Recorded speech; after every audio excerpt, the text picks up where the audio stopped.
the NBA Finals was a lot closer than most people thought, and it put the referees in the spotlight as every call down the stretch became crucial. I hope I don't run out of time, cause someone call a referee. Cause I just need one more shot, have forgiveness. Is it too late now to say sorry? Yeah, I know that I let you down. Is it too late to say sorry now? There were too many calls to go over in a single video, so we picked some of the most controversial to give insight and clarification into what this referee crew was thinking.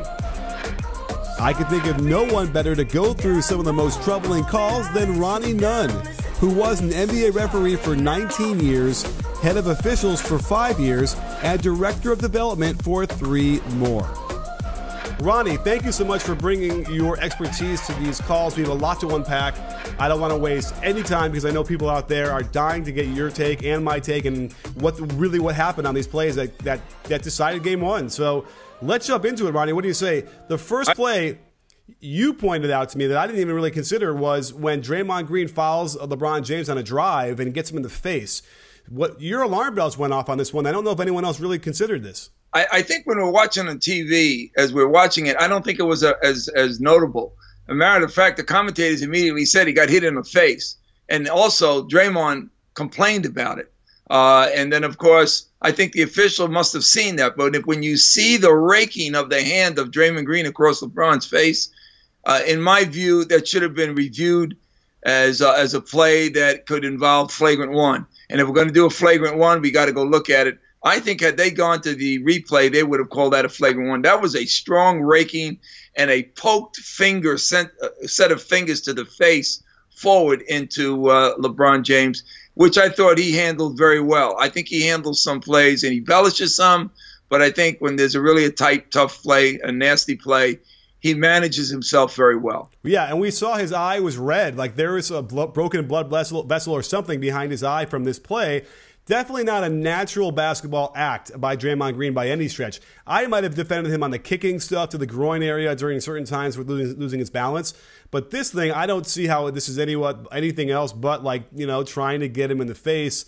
The one thing I want to address, though, is he's angry because if you notice in the very beginning of the play, Tristan Thompson clamps him and kind of yanks him out of the way, and he's now a little bit slow to rotating to help on the drive. And then, to add insult to injury, he gets the foul call. So that's why he's mad. Not that we're condoning that at all, but at least there's an explanation in my mind of what got him all set. He wasn't arguing, obviously, the call. I don't think he was. I think he was arguing that he should have gotten the call before that whole play even unfolded.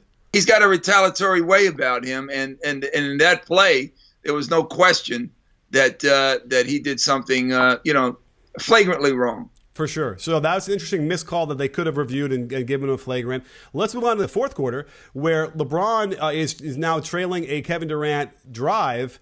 And, for all intents and purposes, it looks like it's a clean strip. So what do you think the referees are looking here on and how they came up with the foul call? Well, let me just say that, there are 9 common fouls that I've put together called Nunn's 9. And this is the one that's very difficult in terms of getting called against by officials. I don't know if he's blocked on the play.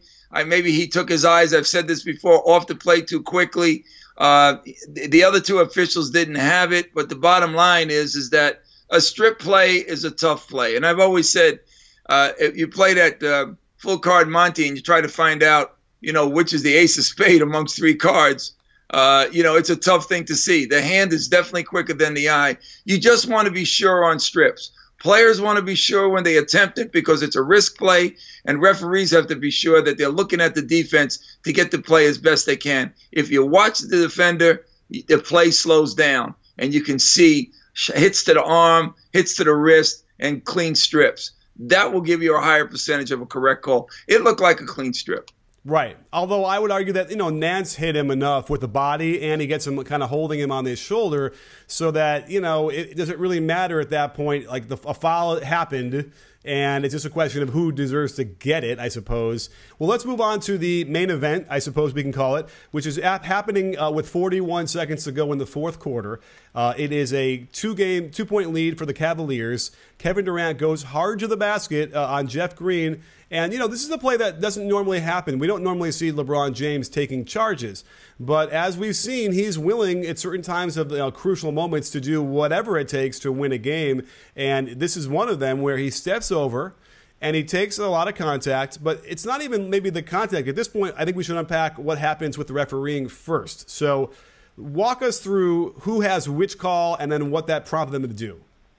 One of the things that's very important about mechanics in the game of basketball for officiating, the number one thing is mechanics. You've got to be in the right position. You've got to know primary calls. You've got to know dual coverage calls, and you got to know secondary coverage calls.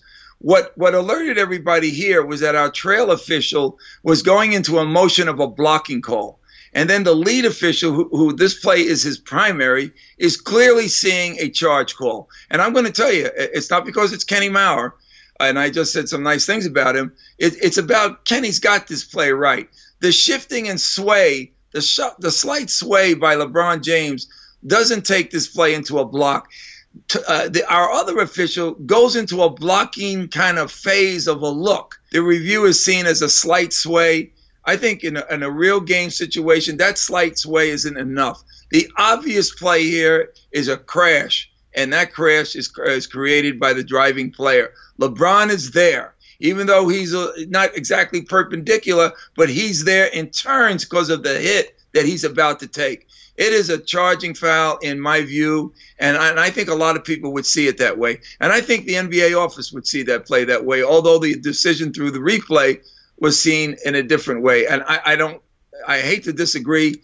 I seldom try to disagree, but I disagree. Oh, okay. Well, I disagree, too, because I feel like that's a complete block because he's still moving. I know you say he gets his left foot planted, but there's all sorts of the extra stuff. And I guess if you want to say the rule says you can be your center of mass and your upper body can still be trying to get in front and moving, I see him moving up into the player a little bit on that one, too. But before we even argue that again, here's the notion that I think people are confused. When they're reviewing this, the only way that triggers a review is the restricted area or not the restricted area. Is that correct? Yes, this is a restricted area play where they can go in the last 2 minutes of the game to see if the player is outside the semicircle.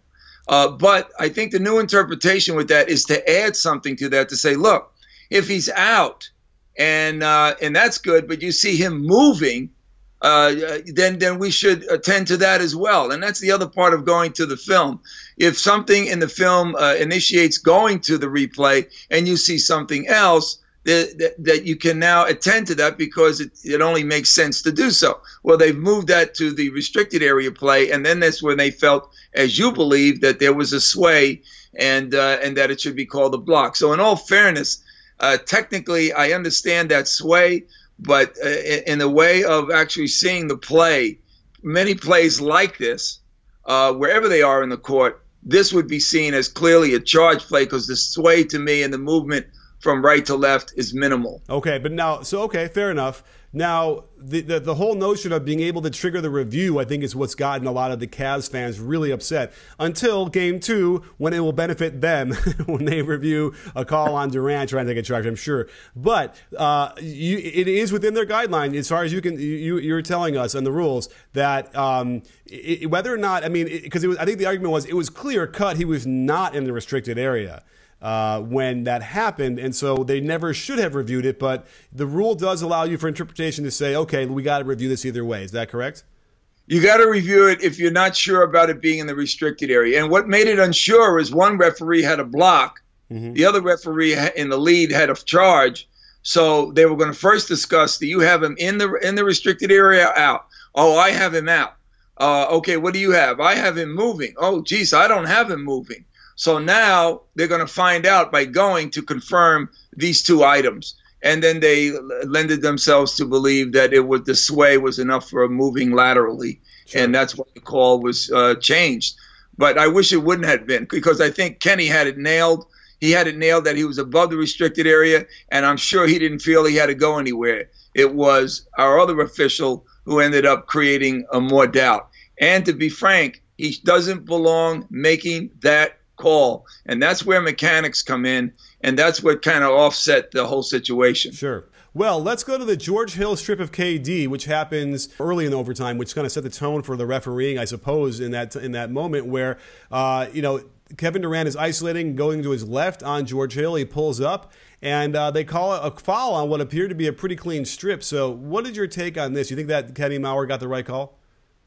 I think he got the right call because I don't see one's hand hit one's the opponent's arm or wrist or anything like that. Even the hand, I think he gets the ball pretty good from a man that has big hands, and it seemed like a clean strip to me. Now, as I mentioned before, strips are a son of a gun, and it's a tough play. But if you notice, I think they were agreeable because the strips were happening at both ends down the stretch there. There was a couple of 3 strips right in there, and they were called fouls. And you got to be careful on strips. They got to really be clean for players, and for referees, you got to really be sure what you're calling when you call a strip. Now, the strip in my mind is completely clean with his right hand, but I think the left hand is where he's got the hand in the cookie jar a little bit, trying to do a little bit of hand check. I would not be surprised if Kenny Mauer had actually said later that I wasn't calling it on the right hand strip. I was calling it on the left hand into his body, into his chest,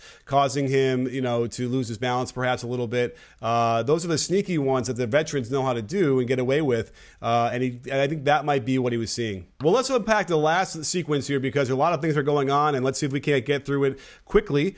We basically have the clock is winding down, the game is over. There is this unwritten rule where you're not supposed to shoot it at the end of the game, but clearly if the shot clock is going, then you don't just take the violation. I don't think anybody would argue with that. And it wasn't a layup. The guy just shot a little, a 15-footer. So Tristan Thompson, first things first, gets his elbow up into the sort of the face area or the armpit area of Sean Livingston. Tony Brothers sees that right away, or almost right away, and then just basically throws him out. Now, I get what he's trying to do, right? He's like worried that, they're just trying to get somebody to provoke something perhaps for the next game, right? And that we've seen that before. We saw LeBron do that with Draymond a couple of years ago, and that really helped them. But what do you think about that play? Should he have been thrown out then? Do you agree with what Tristan Thompson did? And do you agree with what Tony Brothers ultimately did to throw him out right then? Well, Tony Brothers is working on a philosophy that is fair, because all of us have grown up to say, don't let a player just collapse the game in front of you with 2.6 seconds on the clock or 20 seconds when the game is virtually over. Make sure that combatant type people that look like they're angry, they're retaliatory concerning what's occurred, you can get rid of them on one play. If you see a play that looks flagrant oriented or something that's beyond, or a very hard foul or something that shows anger, or disappointment in their performance, whatever that is. But the bottom line is you got to have the play right. And I think he assumes that there is a forward thrust of an elbow or forearm to the shooter. Okay, so when upon review, it doesn't show that. But immediately Tony Brothers throws him, and I don't know if they went to I'm sure they were supposed to go to the table for replay when you have an altercation. Now you know the sequences of things that happen after that. And to me, I think if you're not sure again, you go and ask a partner. Did I see a thrown forward elbow or forearm? I didn't see that on the play. There's a referee on the same side of the floor there with Brothers, and he elects to be impulsive in this action. Similarly to the impulsiveness on the block charge play, you got at this point in the series, in terms of the level of competency, you got to be cool, calm, and collected, and that means you got to be sure. Right. I think he would have benefited from just sort of let the 2.6 seconds run off the clock, get them off the floor, and maybe be nearby, to get them off. I think that would have diffused the situation a lot more, because we now have to unpack a little bit more, and I'm not even sure if this is being reviewed or not by the league, but we had Draymond Green, and you could argue that it's taunting because he gets thrown out and he's waving bye-bye, but these are men. I don't think that waving bye-bye and clapping is is that it's a demonstrative thing, but it's not like too over the board, and I don't think he really went up to him per se. But here's what we see now is you see Tristan Thompson lean in and say whatever he wants to say. Again, that's okay too. But then Tristan Thompson pushes the ball into his face, but you know what? He makes contact with the palm of his hand into Draymond's face. That could be construed as a punch, wouldn't you think? Well, I don't think it's a punch. I think it's a push to the face more than a punch. It's an open hand. It's not a slap. It's a provocative thing. We have two taunts here. One is a non-physical taunt, and the other is a physical taunt. And and when you have it, I mean, it would have been best just to get rid of both of them, and the game was over. Just get him out of the way, shoot the shots, and go home for the free throw, for the shot on the jump shot. But again, it becomes a debacle because the management of this situation was not done as well, and the refs really got themselves into a debacle that they really didn't need, all because of impulsive response. I agree. Again, we talked about this all the time, how the butterfly effect. One thing leads to something else, and that the whole game can get affected by that. And so it's unfortunate to see Kevin Love got out of being in trouble by being on the court at that point, because I suppose it just, in the spirit of the rule, they felt like he wasn't involved in the altercation, even though he was on the court complaining about the call, which I don't know why that's okay, but that would probably be the worst, a technical foul. But again, kind of a disturbing ending to the game of what is promising to be probably a really good series, maybe a better series than we thought, but hopefully we get a better calls and a better management in game two. Yeah, I think that's the answer to that. And the bottom line is, hey, one thing is for sure. The team that lost the game on their own. I mean, Hill doesn't make 2 free throws. And believe me, some of those things save referees. Hill doesn't make the 2 free throws. J.R. Smith doesn't have the recognition to get free to pass or to get free from the location he was to shoot, and possibly, give themselves a chance to win this game. By the way, he gets the rebound. So, or Hill should have made the free throw to win it, 108, 107. So, the bottom line is the players really have to deal with their own actions. They lost the game. It saves the referee from some of these situations. And yes, we're going to hear the news about how they're going to handle all this from the NBA office with the information from everybody. And I expect fines and whatever to come out. I don't think any suspensions. Ronnie, thanks for coming on the show and really breaking this down. I know a lot of people are really interested in finding out our takes on this, and your take certainly, to see what how the referees came to their decisions to help them process better. So we'll see what happens, and thank you for coming on the show. I really appreciate it. And don't forget, sports fans, at B-Ball Breakdown, we're not a channel, we're a conversation. You in? You in, Ronnie?